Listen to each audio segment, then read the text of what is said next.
Good evening. We're delighted you could join us this evening. My name is Tyler Castle, if you don't know me, and I'm the director of the American Enterprise Institute's Initiative on Faith and Public Life. For those of you who are unfamiliar with our work, our initiative aims to equip Christian students and faculty to think deeply about questions of politics, public policy, economics, and society, and to engage faithfully in contemporary public life. You can learn more about our programs and resources by visiting our website, which you can find at faithandpubliclife.com. Okay, now to tonight's discussion. For many of us, our attention has really been consumed by the 2020 election in recent weeks. And to be fair, that's perfectly appropriate. Elections are important and we have a responsibility to be engaged and to make informed decisions. But is our participation in the electoral process really the extent of our civic engagement? Are we now off the hook for the next 2 or maybe even 4 years?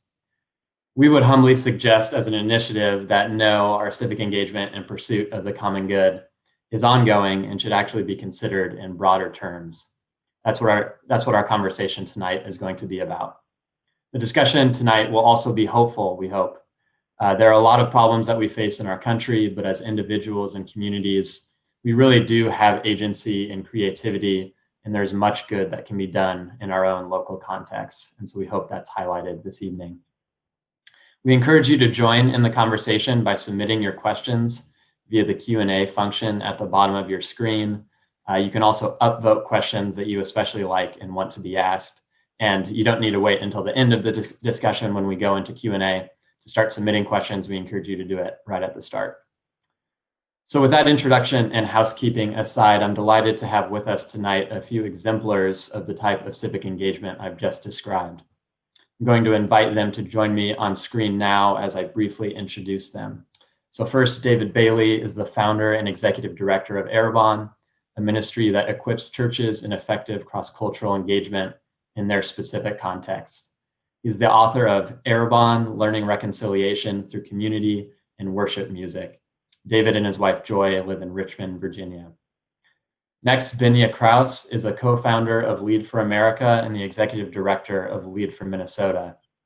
She's a Tufts University graduate hailing from Bangkok in Minnesota, and she combines her international experience as a board member with Amnesty International USA and local community work as a former Minneapolis urban scholar to convene local stakeholders in the pursuit of community development.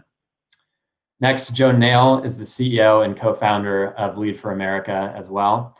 Before starting Lead for America, Joe, a UNC Chapel Hill grad and Kansas native, helped found and manage several nonprofit initiatives, including Fair Ed and the UNC Institute of Politics.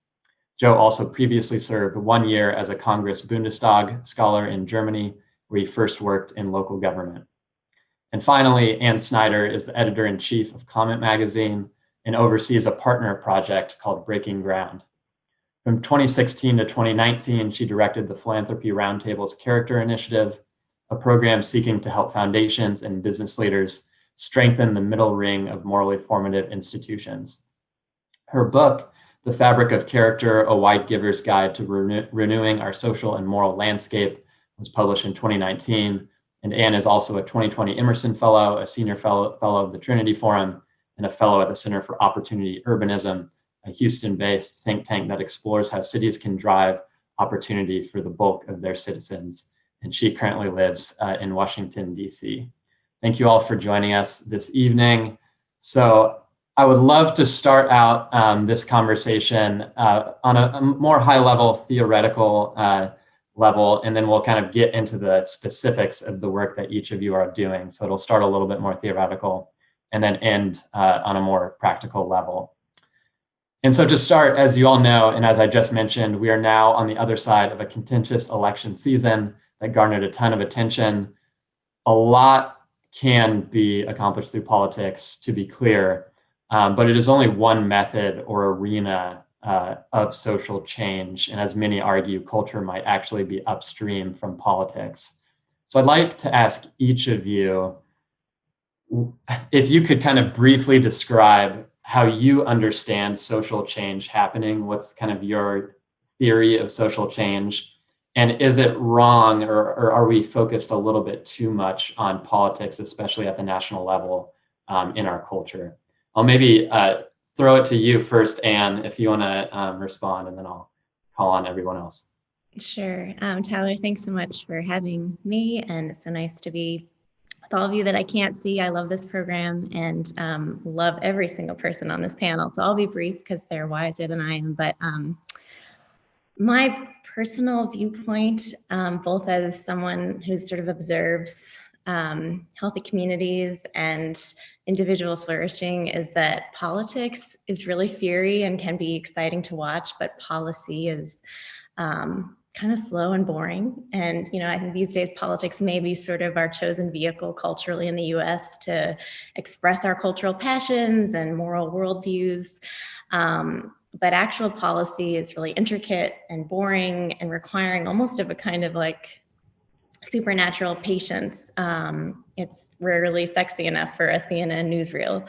And I say that by way of honoring actual policy making, even if I'm going to use an animal metaphor here, and I don't know that much about animals, but I sort of think of policy making as like the mole behind the jaguar of politics, at least these days in our political drama. And I just kind of get annoyed that jaguar, hypnotizing and perplexing though it can be, is sort of squashing pretty much all these other spheres that actually make our days memorable and our lives meaningful, and kind of distort prudential policy making for the common good in the process. So that's sort of my downer on politics just as a dominating force in our lives these days. So I'm a little grateful to be on this side of the election. Just on social change, Tyler, to answer that question, I tend to think of social change or cultural change as occurring historically when a small group of people find a better way to live and everyone sort of wants what they have and choose to copy that way of life. You might say I'm sort of stealing that from Jesus. But I used to really think that these days, I think we're in a day and age where we're all just so split, not only in terms of what we believe to be true, but what we actually think is even real, which is like an even more basic level of division. So I'm no longer as confident that sort of alternative community that's very self-confident and beautiful will spur on some sort of mass movement. I think for better or for worse, we live in a time where massive change, or where movements occur on the backs of massive outrage. And on the one hand, outrage can be great. There's sometimes really righteous reasons for it.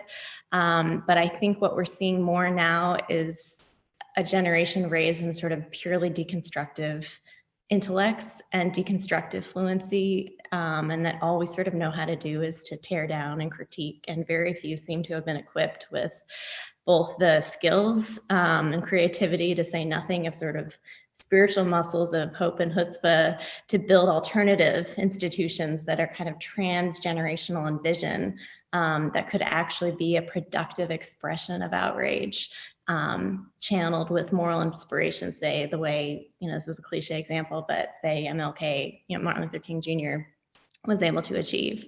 And those here, actually, I think both Arrabon in its own way and Lead for America are among some of the more hopeful groups in this regard, who have figured out a way to channel, maybe not anger, but have channeled a reaction to something negative into something truly positive. So I'll let them follow. But yeah, just some scatterplot thoughts. David, I think you have thoughts. Yeah, I mean, I kind of come into this perspective in a few ways. I think one, just as an African American in the story and history, like I vote every year, throughout the year, because so many people bled and died so that I could vote. And so at the same time, I am a student of history, not just only historically, but then even in this present election, like Republicans and Democrats don't have love for Black people. Like, I mean, there's not a historical perspective. Like, one calls the other one more or less racist, and it's just two different versions of racism, and like the historical aspect of it. And then even specifically with the most two recent candidates in their 50-year history, they have a very sordid history in the area of race. And so that kind of, at the same time, you you have to engage in political engagement in order to make some change. I don't. This is the best time it's been to be Black in America. Um, Whenever people do that, that test, like, hey, if you would ever go in a time machine, what period of time do you go to? I'm always asking the question, am I Black or not? Right? Like, because right now this is a pretty decent time, but it doesn't mean that everything's okay, right? And so this is the case. So for me, both being a student of history and understanding these present realities, I I can't have faith in, I don't have faith in the government more than I have faith in God. And I really believe that God's tool, that God has given for transformation, no matter what political system you find oneself in, is that the kingdom of God can always break through, whether you're in a capitalistic, communistic, socialistic government. And and I find hope in that, and I think that's the hope that I can't allow myself to be cynical, um, when they were enslaved people who prayed for generations for God to liberate them and to liberate their family, and they had hope and they had faith. And I'm a person, out of that line of this of descendants, who I make a living from ideas. I don't make a living through hard labor, and it's because of people's faith. So I can't allow myself to be cynical and have a despair and not have faith in God and faith in the kingdom of God breaking through, because um, because of this inherited faith that I've received. And so I do engage, but my faith is not in my political engagement. I encourage people who feel a call to politics to represent the kingdom of God over party and whatever partisan side that they're on. Um, and But at the same time, I really, really uh, have faith in Christ's body, and that I think when we have more faith in the kingdom of God than we do in any kind of man-made system, that there's a lot that can happen. I want to maybe ask one follow-up question to you and Anne, who both mentioned, civil rights movement, Martin Luther King Jr., the work that they did, which I wonder if that can be a bit of a model of social change. It was certainly political. There were laws that needed to be passed to secure rights for people, but it was also a social kind of cultural change. In what ways could that be a bit of a model for how we actually change culture in a sustainable way? If you want to go first, David. Cool. Yeah. I mean, I think it's a little bit. Any social movement has always had a soundtrack. I think that arts arts and culture influence culture before policy does, and policies tend to respond to culture. So if you really want to make culture change, you really have to tell, like, whoever tells the best stories win. And so, like, um, in 2008, President Obama's story was changed. What was John McCain's story? Have no idea. And what 2012, uh, Obama's story was hope. What was Mitt Romney's story? In 2016, President Trump's story was what? Make America Great. What was Hillary Clinton's? Have no idea. And then when we look at even this past election, um, one was Make America Great Again, or something like that. And then the other one was like, hey, we need to build bridges and unity, you know? And so storytelling is really, really important. And arts and culture creates the case. And whether it was the Harlem Renaissance, which was created like a new era around the time of the NAACP. It was called the New Negro Movement. The NAACP got started 2008. I'm sorry, 1909.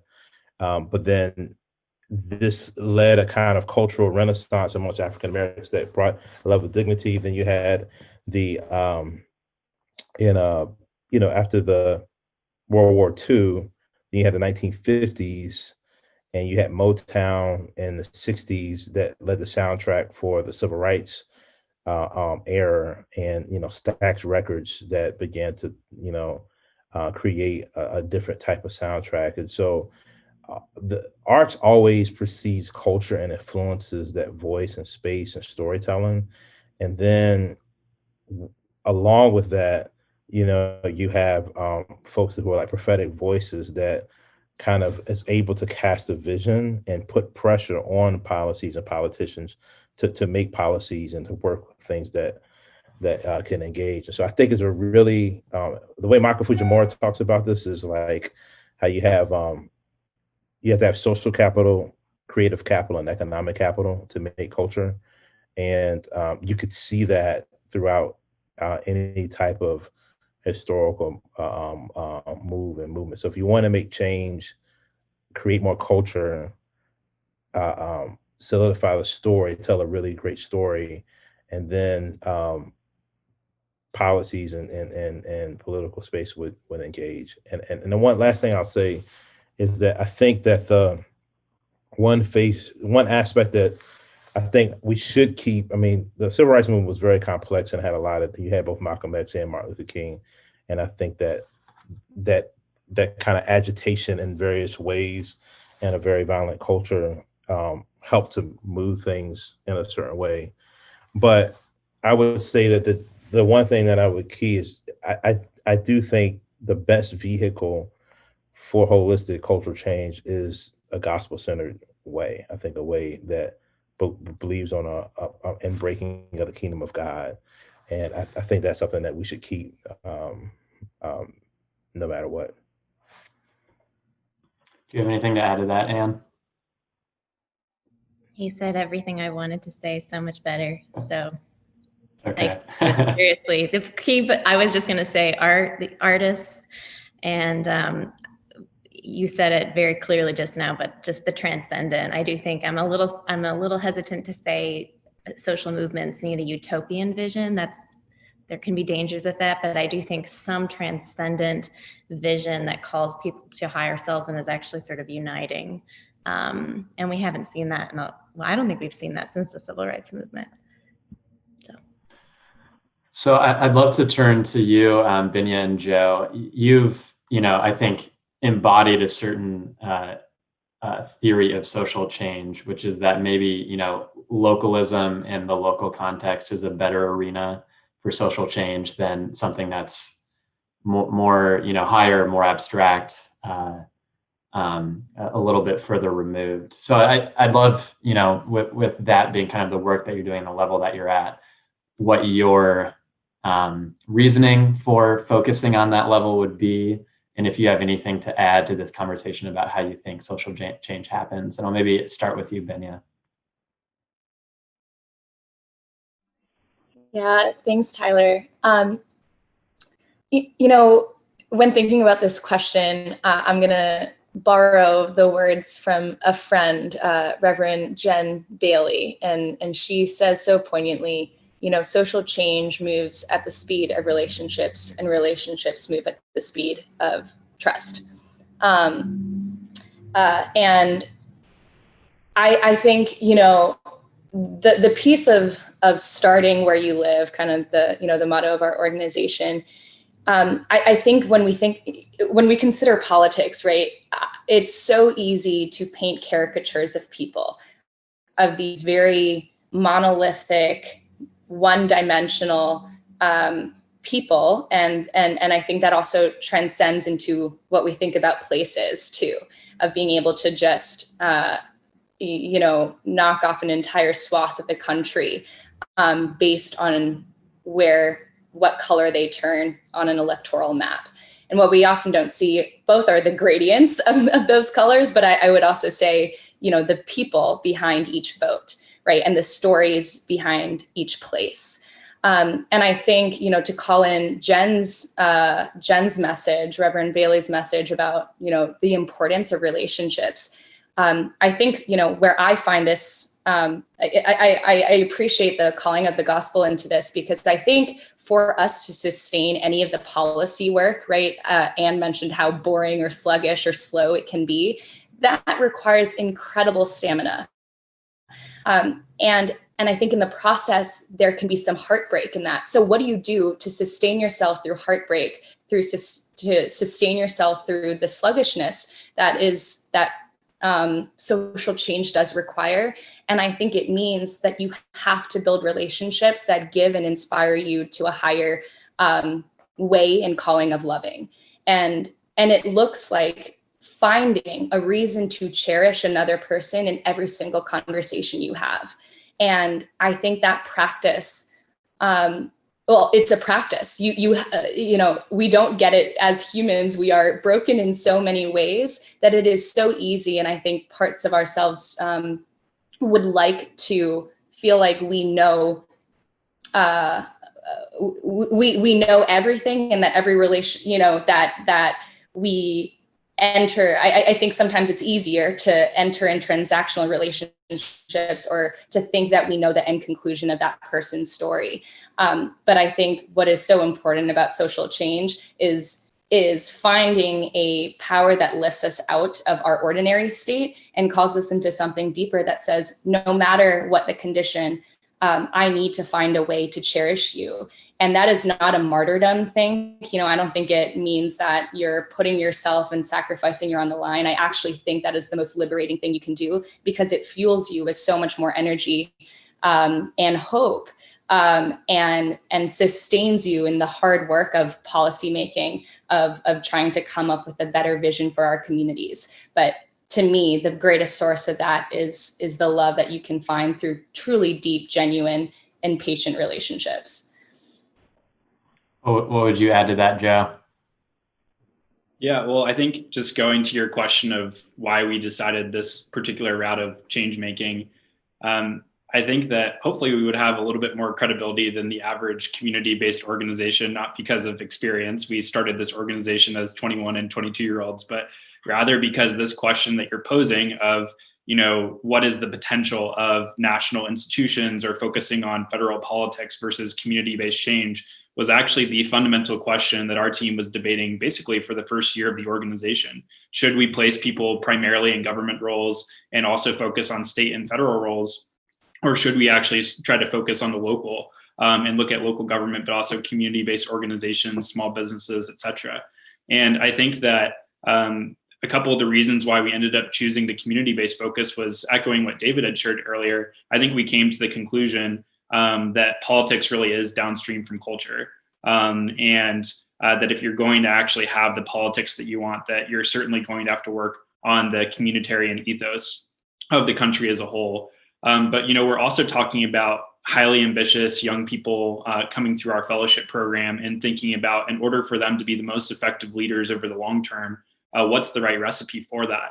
And I certainly, think and expect and hope that some of our fellows will ultimately hold positions of public responsibility at the state or the federal levels. But think about the difference of having your formative public service experience be serving your closest neighbors and community members and helping bring the community along with you that allowed you to get to where you were in terms of higher education or other opportunities, as opposed to just thinking, really transactionally or strategically or systematically from the very start. And I think that the other thing I guess I would share is, I think that there's really precedent for supporting. It's not just, a fuzzy feeling of saying it, building a communitarian ethos is the right thing to do. If you look at, Alexis de Tocqueville coming to the United States, and his sole goal basically was to say, what is it about the United States that has allowed them to be special? What he said was that municipal institutions are the primary schools of democracy for our country. And he critically said it was both faith and a focus on actually rolling up your sleeves, doing the hard work and the deliberative work of democracy at the local level that trained people to put national and federal politics in its proper place when you actually came to the ballot box or were thinking about that. And then the last thing that I would say for folks in the audience is I've been reading this great book that I'm sure Anne is intimately familiar with called Upswing by Robert Putnam, which basically is getting at this question and saying, okay, we in 2020 are in this position or this state of social decay and decline and political polarization and bitterness. And how did we get here? Has the United States ever been here before? And in those previous periods where we were here, what did we do to get out of it?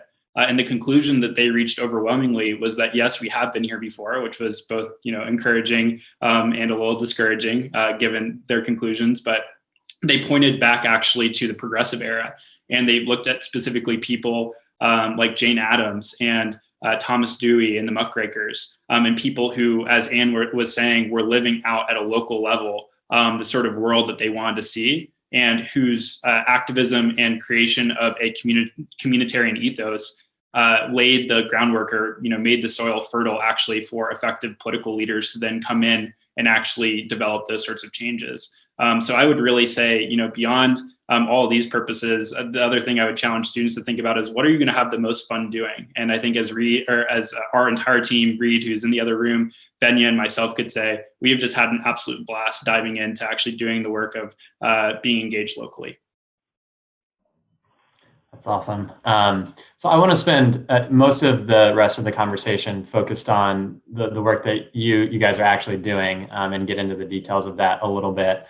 But I want to ask one more kind of follow-up theoretical question to Anne, because she said something that kind of perked my senses, which was that we ought to have a utopian vision, which you tempered that already. And, this was related to something that David said as well. But I guess my question would be, how do we balance offering and having that transcendent vision in mind while having realistic expectations, especially as people of faith, of the kind of fallenness of man and creation, kind of tempering our expectations of what is actually possible? So to what extent is it really necessary to have a utopian transcendent vision? And how can we do that while still having a realism that doesn't get us, depressed and debilitated when that utopian vision isn't going to be reached in our lifetime? Well, I'll just speak bluntly, given the context of this group.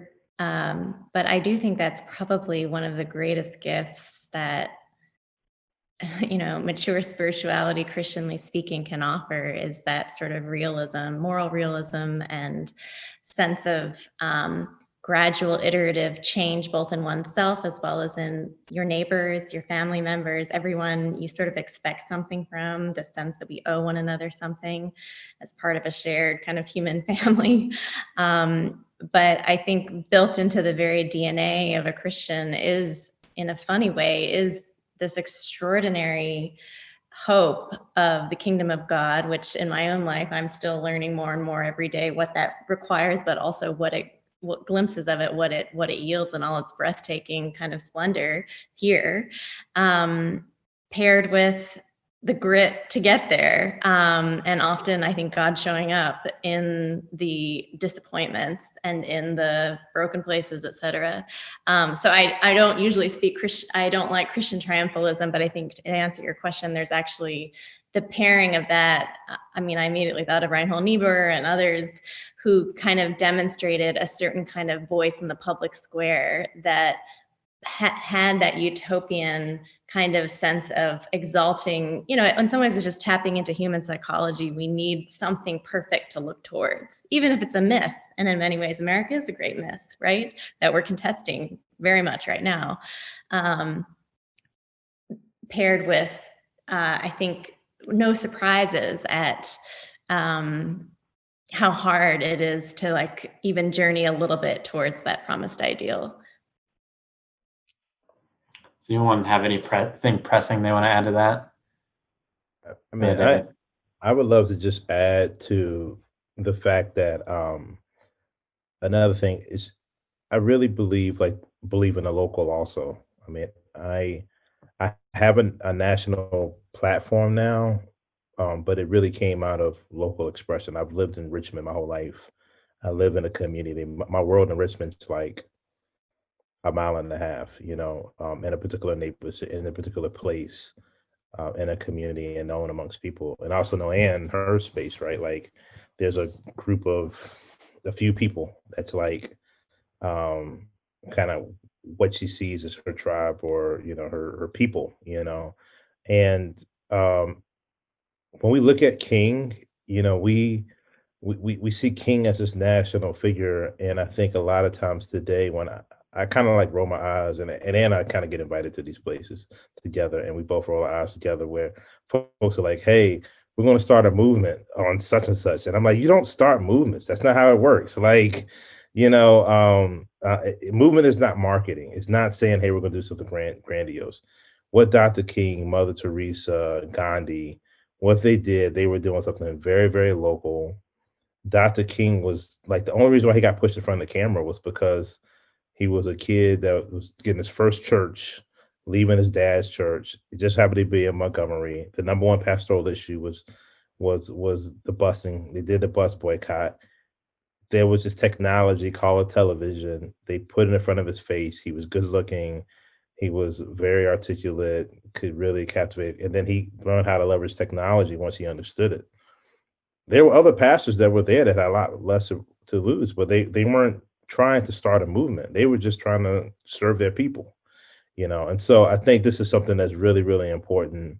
I've been like, for the last 20 plus years, I've just been trying to serve Black folks in the hood. Like that's what's happened. And out of that, other things have come out of it, but everything that we're doing is coming local. And if it has influence nationally, then that's cool. But I highly recommend trying to make a change amongst people who know your name, who know where you live, who your character is being tested every day. Like that's what I highly recommend. Thanks for that. Okay, so let's dive in a little bit to the details of the work that you guys do, and let's talk about Lead for America first. Maybe Joe, you can take this first, but just tell us kind of the impetus and a little bit of the story for how it was created and what exactly does Lead for America do? Yeah, great. And I'll start and just share a little bit of my background and then how our group came together. But I think I grew up in Kansas, and the big inflection point in my life was when I had just turned 15, and my dad was a military contractor at the time and was basically given he was made to believe that if he didn't deploy to Afghanistan for a year, that he was essentially going to be out of a job. And my dad had not grown up with a lot and had lost his dad when he was really young. And the last thing that he wanted to do was put our family in a really tough economic position. So he decided to deploy. And then my dad was overseas. My older brother was starting college at Kansas State University. And my older sister, Katie, has a pretty severe intellectual and developmental disability. And so I'm sure for those who are on the panel and also those who are in the audience, you've probably faced similar moments where, you're completely inequipped for whatever the circumstances are that are in front of you. And it's up to you to, either sulk, which I did first, or, decide that you're going to fundamentally try to shape yourself into a better person and respond to the moment. And I came out of that year, paying more attention to what was going on in the world with my dad being overseas, but also with a profound sense of gratitude for the fact that our family had been able to make it through that year because we had excellent public schools and a strong family unit and neighbors who took care of us, and realizing that was really not the reality for the vast majority of people around the country and certainly around the world. And then you mentioned in the intro that I spent a year in Germany, and during that year got to have really a front row seat for the open door policy. So this was an institution that about 75 years before I got there had not just discriminated against people with disabilities like my sister, but had quite literally exterminated them as a prelude to the Holocaust. And so to be sitting in those same institutions where those same leaders who I was listening to, their predecessors had made those, fateful decisions to literally eliminate people who did not meet the idealized vision of a citizen, but again, exterminate them, was incredibly grounding and inspiring. And so by the time that I even started college, I felt dedicated to using whatever abilities I had to go into public service or serve the public good, and ideally do it back in the community that allowed me to get to where I was.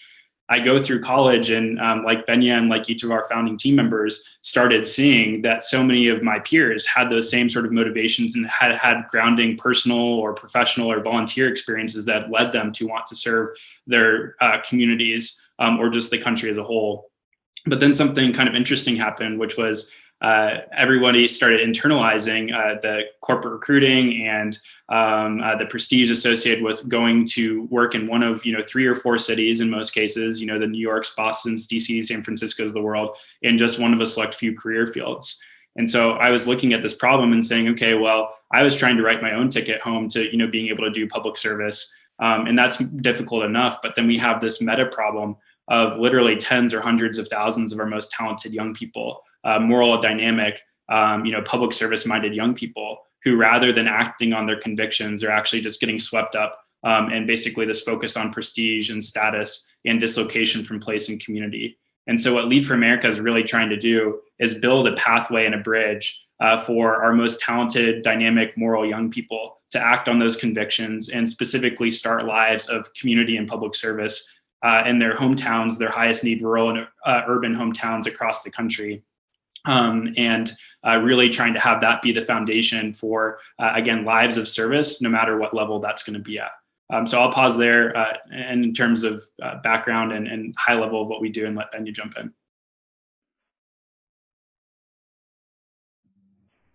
Yeah. I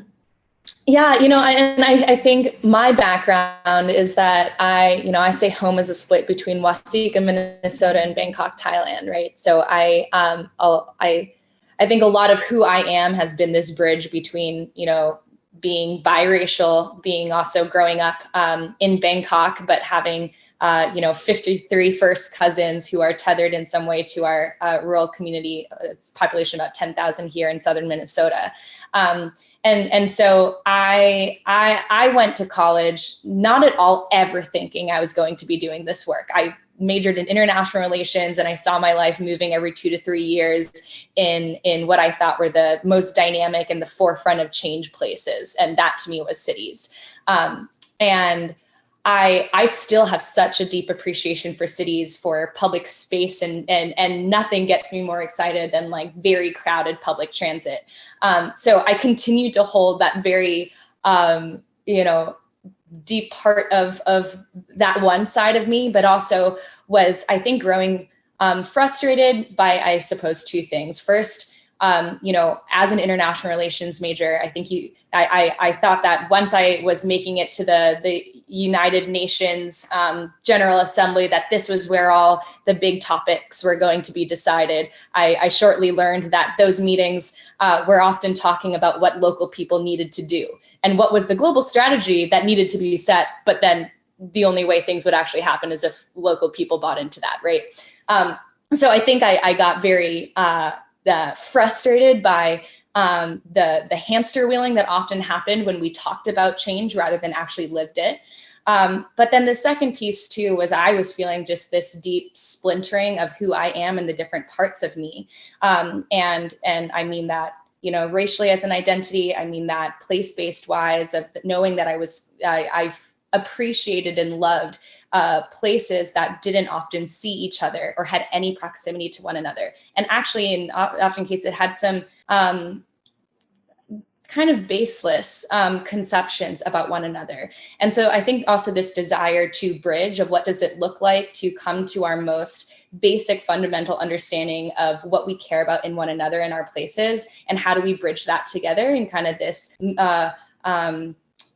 network or fellowship, you could say, of understanding and seeing each other. So I think that fellowship component is a huge part of what our organization is about. How do we build fellowship across people, lines of difference, places of difference, and find what is our base level common care with one another. And so more practically, I learned about Lead for America when I had accepted a corporate law position out in Boston. Thought it was going to be a temporary stint, but then started seeing the next 10 years of my life follow the path of so many other young people that 2/3 of college educated millennials would live in just 50 cities alone.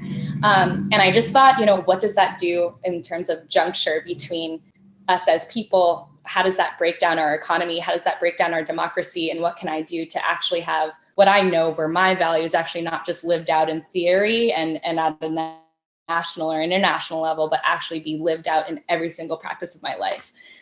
So in that work, I've now moved back to my hometown of Waseca, Minnesota, where our next state affiliate is, and really trying to live, again, that mission of starting where you live. So that's a big piece of how I got pulled into this and a little bit of my why. I wonder if you could describe in a little bit more detail, like what are some specific examples of the work that your fellows are doing in their communities? Yeah, and maybe I can give just like a 30-second overview of what it actually is, because we didn't get, for the students in the audience, they're probably like, great, they're talking about all these abstract things. What do you actually do? Or that's what I would be thinking. And then Benya, if you want to share stories, then maybe that's helpful. Okay, so our core flagship program is a fellowship for recent college graduates and young leaders ages 21 to 30 to serve in their hometowns or home states, or in a community that they've adopted as their hometown, on some high need or really important challenge the community is facing. And so that could, really be anything. It could be working on the opioid crisis, COVID-19 relief, early childhood education, et cetera. But they're working in these communities full-time for 2 years alongside some established community leader. Could be the mayor, a city manager, department head, nonprofit leader, et cetera. And then after those 2 years are up, we help them stay in the community by providing resources to start a business or a nonprofit, advance within their existing institution, run for office, whatever it may be. So with that, Benya, if you want to go into a couple of the examples that strike you as most compelling, then that'd be great. Yeah. Gosh, there's so many stories to call in. I'd say in some way our fellows are working on some systemic challenge related, I think, in every case to talent attraction and recruitment, of what would it take to design a community with the next generation in mind. And I think a lot of that, is like how working on challenges as it relates to affordable housing, childcare shortages, downtown revitalizations, how to grow welcoming communities, right? And so some specific things on that we have, I do love this story. We have a fellow serving in her home reservation in Monument Valley, Utah, as part of the Navajo Nation. And once COVID hit, she and a group of local leaders raised over $10 million in food distribution efforts across the entire Navajo Nation. Right before this call here in Waseca, we're trying to grow out an innovation hub and rehabbing a building in the center of our downtown.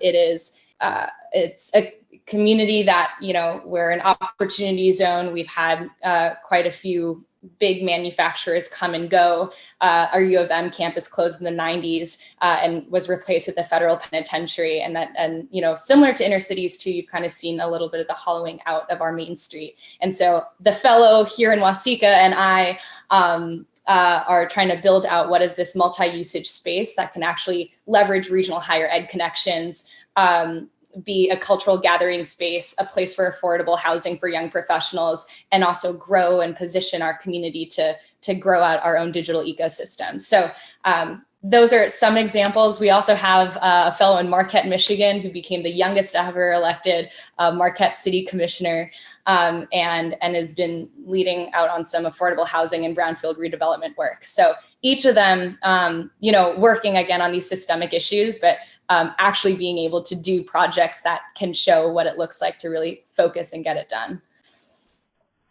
That's awesome.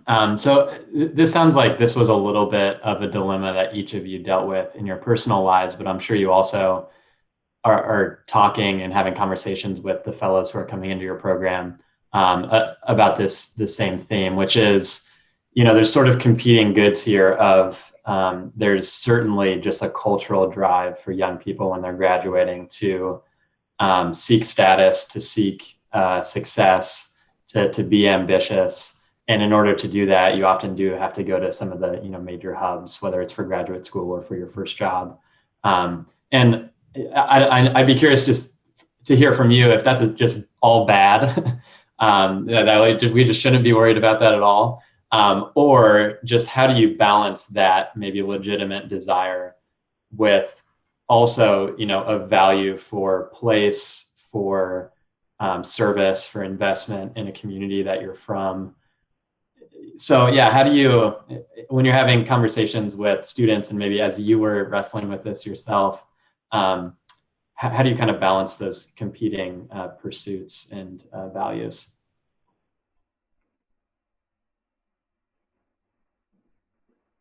Benya, did you want to lead? I saw you were off mute, so I was going to let you take it away. But oh, I was going to put myself back on mute so you could take it away. But yeah, no, I can kick us off. So I think every place needs people who believe in it. That includes big cities, it includes small towns, it includes tribal communities, it includes mid-sized cities, right? And so I think what is so often the narrative, though, is that, I didn't necessarily feel this great deep connection to necessarily Boston, right, or the work that I would be doing, but I still felt, I think, the weight that success was tied to my identity being associated with a handful of places. When knowing that actually my identity, the reason why I exist is because my grandpa Jim took in my grandma Vivian when her husband died and left her with 6 kids, and his wife died along with 6 of their kids in a really tragic train incident. That is the story that is my birth, because people, actually it was a local pastor who match made both of them, right? And that's how the Krauses moved to the Zimmerman farm. And to know my story and my existence is tied to that type of love, and then the love that all 9 of the Kraus Zimmerman kids poured into our family farm, knowing that who I am is tied to that to me is, I can't shake that from who I am in my existence. And this piece of then, because I exist from them, I have a responsibility to them and to my people and to my place. And not everyone has, I have a weird relationship with home, as in I just moved around quite a bit growing up. But to come into that understanding that that is part of who I am, and has been one of the most liberating things. And I think I was grappling with, if I went to Wasika, am I saying goodbye to the rest of the world? Am I like, what will my friends think? And actually had a few of the, oh, you're moving to Wasika? Like, what's wrong? What happened? And I think actually overcoming that kind of dominant narrative and realizing that to make a commitment is to place into people is one of the most meaningful things you can do in your life. And that I was positioned and with the ability to care about the possibility of my place. And that in every place, people need to believe in its future for it to survive. And if I was born with that story, I had this sense of obligation and deep blessing to be able to give of my life in a way that was tethered to place. And so I guess a roundabout way and a storytelling way to say, I don't think we can survive as a country and as a people if we have these narratives of success that are just tailored to places where we think we need to be successful. I think that will make us lonelier. I think that will make us harder to come home to ourselves, honestly, if we're letting these outside expectations dictate where we need to go, as opposed to places that could really use our talents and our care and our belief in them. Joe, anything to add? Yeah, I'll just add from a very pragmatic and practical perspective, we also get it. Like you heard Benya's story earlier about she, accepted a corporate law job. I definitely went to recruiting sessions for McKinsey and Company and Goldman Sachs and all these things while I was in college too. And the appeal is apparent, right? It's obvious to anyone who's been on the other side. It's good to feel wanted. It's good to feel like, in a world where you're not sure what you want to do, that you're picking something that is going to sit well with your parents who are going to say you need to earn money. You need something that's going to be on your resume such that you can do whatever else. So I just want to say, first of all, for anyone who may be thinking about that or considering it, totally understand. I think that our sales pitch or kind of our call for people who are listening is really building on something that Anne shared earlier, which is that there's a recognition that something is not totally right in our country, or that there's a lot of things that aren't right in our country. And in the past, the only times that we've really been able to pull ourselves out of this is when there's been a small group of people who have showed that different way of living and leading or just being is possible and better, and who have gone and done that. And so part of what we're doing is honestly advertising Lead for America, somewhat similarly to the old the story about the South Pole expedition of it's going to be long, cold, there's little chance of pay, you may actually die. I'm just kidding, we don't actually say that, but we do say we can't pay you a lot, we can't compete in some of these areas, but what we can ensure is, number one, you're going to be surrounded by a community of people who are engaged peers, who are really trying to put their money where their mouth is in terms of living their values and what they want to see in the world. We're going to give you really impactful work. You're going to be working in the same communities and neighborhoods that you grew up in, and your work is specifically going to be designed around responding to one of those community challenges. And beyond that, you're going to not have a day or not have too many days in a row like you might in those other places, where you're waking up thinking, gosh, I have these aspirational set of values or things that I believe in. And it's just a matter of time of paying my dues or, going down this path for X number of days before I'm going to be able to get off of that. So yeah, we can't compete with the financial piece of it. And there's some other things that we can't compete with either. And there's great things about every place. But at the end of the day, if we're going to turn things around, we do have to have some of those true exemplars and leaders who are showing that a different way of leading is possible. And I think for people in the audience, and certainly for our fellows, there are people who want to live into that. And we're just trying to channel that energy and that enthusiasm and that passion into something that is going to meet them where they are, and that is going to be commensurate with the level of talent and dedication to character that they have. Awesome. Where can people go if they want to learn more? Yeah, well, we just went through a couple-month process of SEO, search engine optimization. So the good news is, if you search any keywords related to public service fellowship, Lead for America, et cetera, we should be in the first 3 hits. But if you just search Lead for America Fellowship, then our website should come up, and then there's application links. And then, we'll feel free to reach out to us individually as well. Our email addresses are all just our first name and then our last name at lead4america.org. Awesome. Great. Let's turn to you, David, and your work with Arrabon.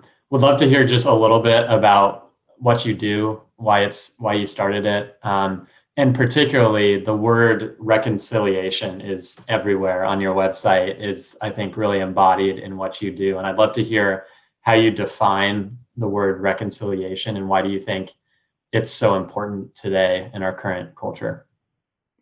Oh, well, I'll try to make this quick so we can get some Q&A in. But so my story is, I grew up in Richmond all my life, was in the suburbs of Richmond, kind of where kind of inner city, and kind of Black and immigrant communities would move when they're trying to get out the city. And so I was like a working class area. So we were definitely not the wealthiest, but I never had any like food or housing insecurity, kind of working class family. But I went to church in the urban inner city area. And so I grew up with people who had a lot less money than me, and people who had a lot more money than me. My parents were involved in a lot of urban ministry and did a lot of urban suburban partnerships. And so it was just nothing for me to go in and out of wealthier spaces and poorer spaces. And my church literally was in a housing project. And so what that did was, I didn't know that wasn't quote unquote normal until I got to college and we're in a sociology class and people are talking about those people. And sometimes those people are poor people, sometimes those people are rich people. And I realized folks did not know any person by name. And I was like, if they had these really strong opinions about quote unquote those people, but it was all based off of things that they heard and not what they actually like experienced, or if they had an experience, it was a very limited experience. So long story short, I started playing music when I was around 8, 11, I became the church piano player. And around 14, I started playing gigs. And so then that opened up a world to like country clubs. And I was like, what? They have like a place where like you could have a membership at like 80,000, like initiation fee. And there wasn't anybody in my church that probably made more than $70,000 combined household income. And so this ended up being a really significant world. And kind of, fast forward, my wife was like, David, do you realize we're 2 years into being married? She said, hey, David, you realize that you know how to bring people together of different diverse economic, racial, socioeconomic backgrounds together for like a common purpose to create something beautiful. You should start writing and teaching about it. And so that's when I started. And that's how Arrabon got started. If you're in the word reconciliation is a very controversial word. It's controversial for some good reasons. One reason is that if you're talking only in the American context and you say like, hey, we want to reconcile our relationships, the idea behind that is that like we want to bring the relationship back the way it used to be. Well, if you know anything about American history, the relationship between Europeans, Africans, and indigenous people were never like, you don't want to bring that relationship back. It was never a relationship of equality. It was a messed up relationship. And so if that's how reconciliation is being defined, I do not define it in that way. I think the better term is conciliation, and I'm in agreement that that will be the use of the word if that's how it's being defined within the American context. For me, and Arrabon, we're defining it from a theological standpoint, that the good news of the gospel is that stuff that's messed up today, it wasn't always this way. At one time, the world was whole. It was good. It was beautiful. We were in a right relationship with God, one another, and the creation. And it's been broken. And so for the Christian, the question isn't, is it broken? Is relationship broken? Is race relations broken? Is gender relations broken? Like, no, we know that it is. It's a matter of the details of how, what's the particularities of it? And what's the invitation of Christ? Like, we can partner with Christ in the reconciling of all things. And so that is like how we distinctly like use that word or defining that word. And we're encouraging folks to kind of build reconciling communities.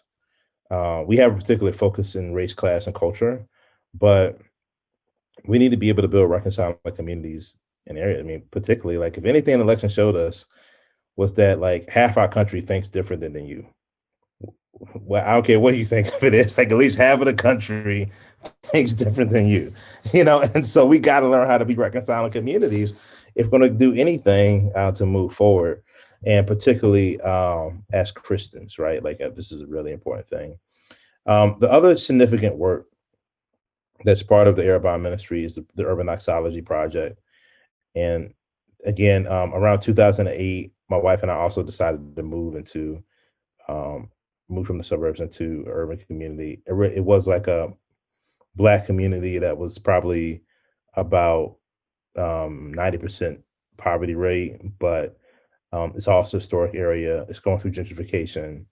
There was distinctly a Black part of town, a white part of town, a wealthy part of the town, and a poor part of this neighborhood in this 1.5-mile radius.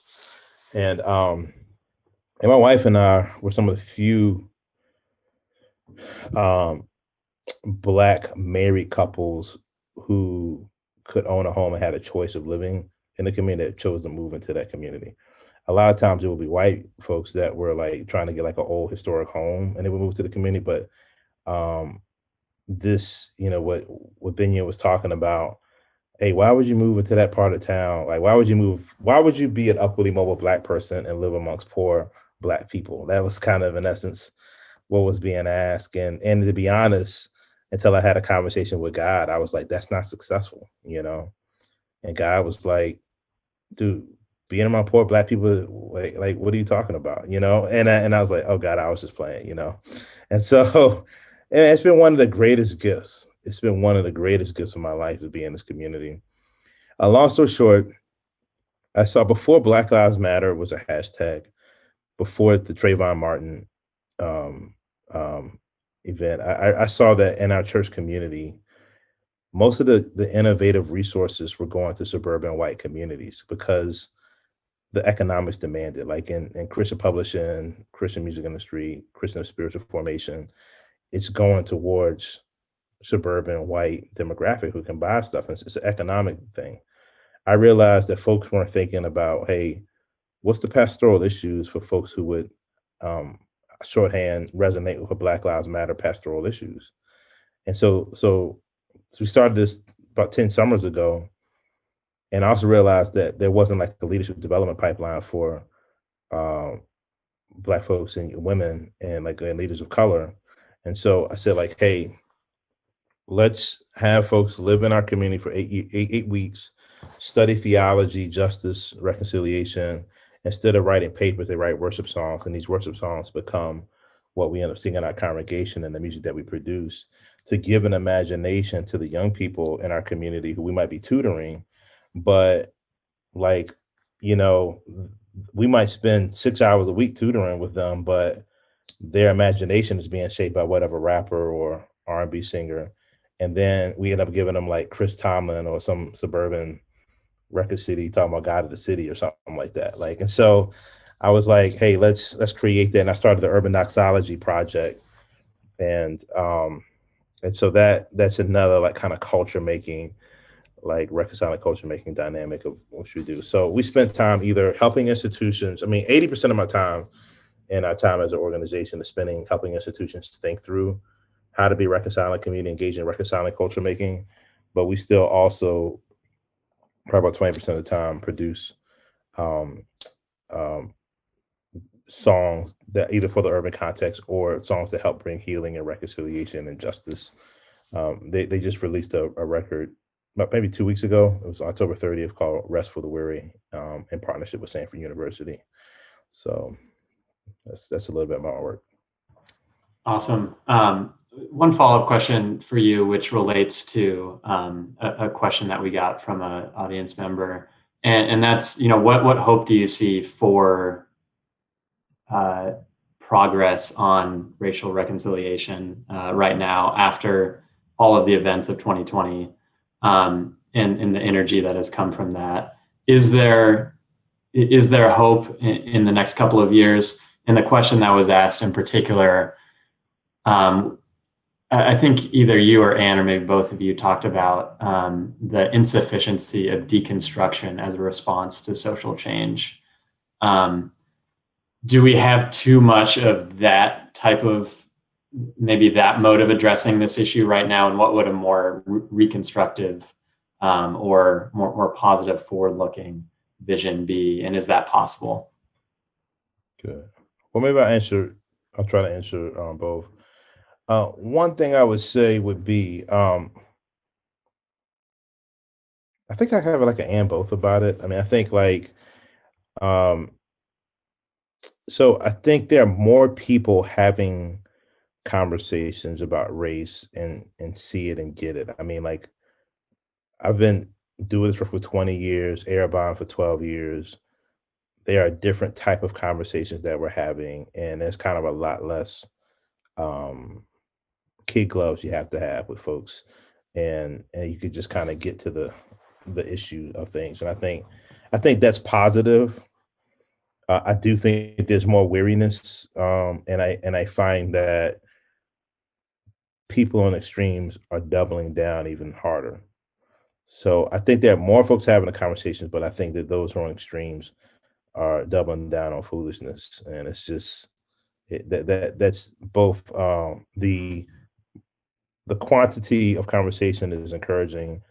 The doubling down on foolishness is a little discouraging, but I am trusting and believing by faith that light cast out darkness, and so that's where I put my hope in. As far as the whole like deconstruction perspective of it, I think that Walter Brueggemann says it this way when he talks about the Psalms, that life is about orientation, disorientation, and reorientation. I think there is a level. You asked a question earlier about to talk about ego, and like if you're in any kind of like spiritual formation, they talk about the first half of life and the second half of life. There's a bit of ambition and ego that kind of gets you into something when you're in your 20s that actually is a helpful thing. It's actually it's a very natural thing to do something ambitious, because when you're at this, like I'm like almost 40, and so you just I remember when I was like maybe like 25, 26, and realized I could not play tackle football anymore. I was like, my wife and the women, they knew that like, hey, you're too grown for this. Like, you're just too old for this foolishness. But I was like, man, I like literally. But at 40, you just like literally just like, nah, I'm not going to do that. Like, that's not going to be a thing. That's not going to be a good look, And so that ego that is actually really helpful for the what they call the first half of life. But you're going to confront with that ego at some point, and you're going to get smashed and realize that we can. And then you end up and you see what they call the false self, what that is, and you begin to move towards a more healthy, meaningful way. It's less about you and more about others. And I think this is all part of like what's healthy. Right now, I think with folks that's kind of a cycle of death and resurrection. And I think a lot of what's challenging right now with people who do not have a Christian narrative, the challenge is that all they see is death, destruction, sin, and don't have the language. And the Christian ethos makes sense of sin and death. That like sin and death don't have the final say, and there's a space of reconstruction. So sometimes the only tools that people have is deconstruction.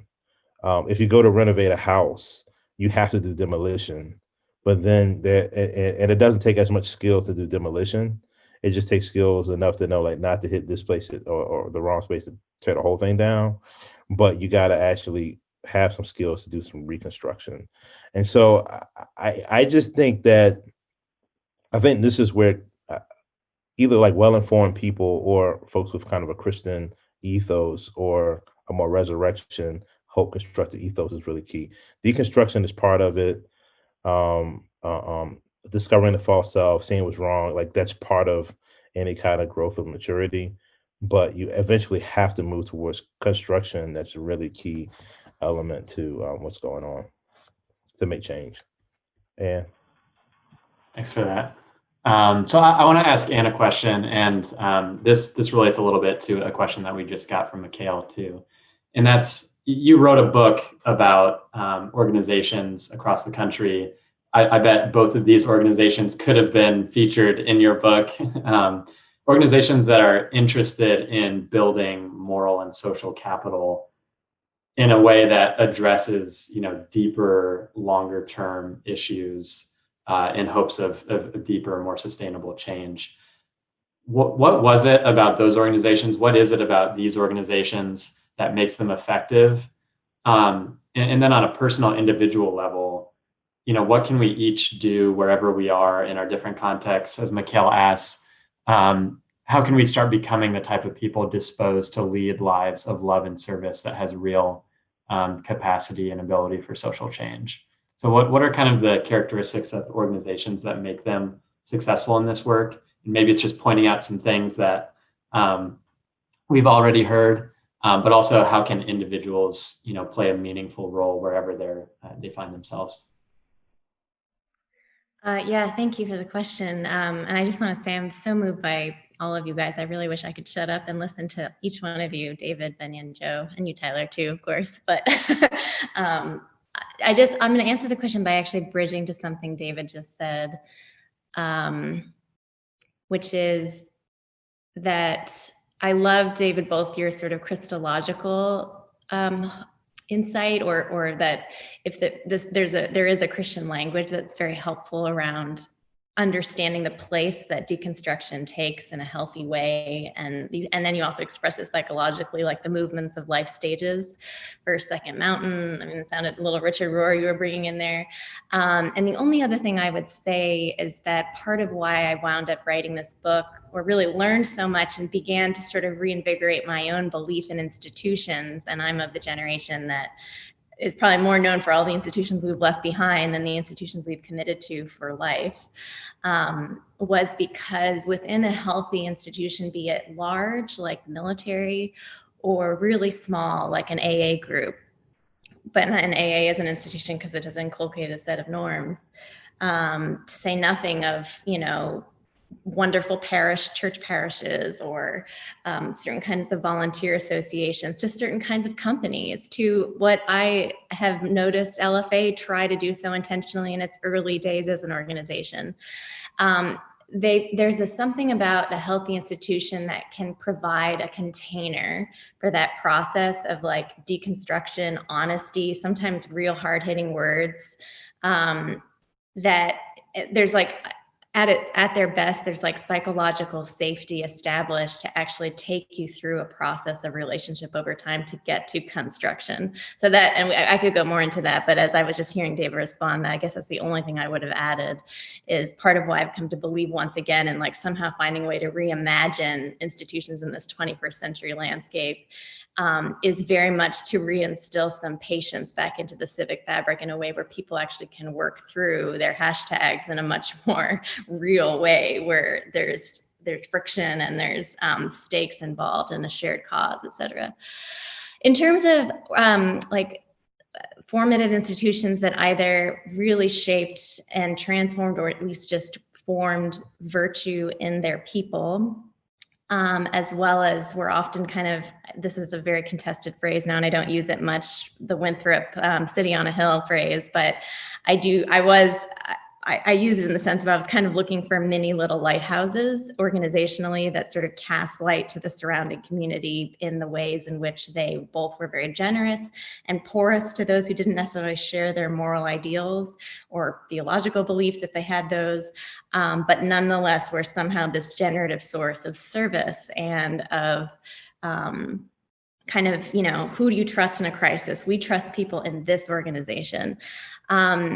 When I would encounter a school, certain kinds of community healthcare facilities, addiction rehab centers, there were a lot of things that they tended to have in common when they were really transforming lives, as well as just somehow embodying the kind of community I myself desperately desired to be a part of. They had really consistent rituals and liturgies, and I'm using lowercase l, they didn't have to be faith-based organizations. They tended to have a very clear telos, sense of almost transcendent mission that everyone in the organization had bought into, and that was often enshrined and repeated over and over through the rituals. They all have kind of a conception of the whole person. So sort of people are not just heads on sticks, they're integrated, head, heart, helping hand. I used this phrase earlier, psychological safety, but there was somehow from the leader on down, as well as, again, through rituals established, there would be a sense in which you could be really honest, you could make mistakes and not totally be excommunicated from the community, that there was a sense of you would be chiseled and you might get confronted, but you were going to be held through your own sort of poverty of becoming. Just a fruit that I often noticed in the healthiest organizations, this is sort of just a sign of something going right, is just the presence of joy, which is not something you can easily measure. But I think more social science is studying, for instance, that when there's joy in the classroom of third graders, there's actually correlated to real learning that's going on. But that was just something repeatedly, whether, I was in a certain kind of Marine barrack or if anything was sort of a thick culture, there was just such a sense of sort of shared purpose. And you see, again, we've been talking about the civil rights movement, but when you hear people who marched in Selma and, city after city, when you hear just the way people describe the sensations of those marches, there was this almost militant but also gentle joy of being swept into something so much larger than your own self. And I think you can capture, I mean, that's like most enchantingly captured in a movement, a social movement, but I think you can also approximate it through carefully designed organizational life across sectors. Awesome. Thanks, Anne. And thanks all of you. I think that's all the time that we have tonight, unfortunately, but just so appreciate the thinking from all of you on these topics, but more importantly, the work that you're doing on these important topics. I think hopefully for all of our viewers, definitely for me, you've given us hope and also inspired us to plant seeds of hope in our own communities and contexts through our work. So thanks for that. Thanks to all of you as well for tuning in tonight. We'll be posting this video on our website in the coming days, so you can revisit this conversation. We also invite you to share it with your friends and colleagues. And with that, best wishes to all of you for a safe and joyful Thanksgiving next week, and good night.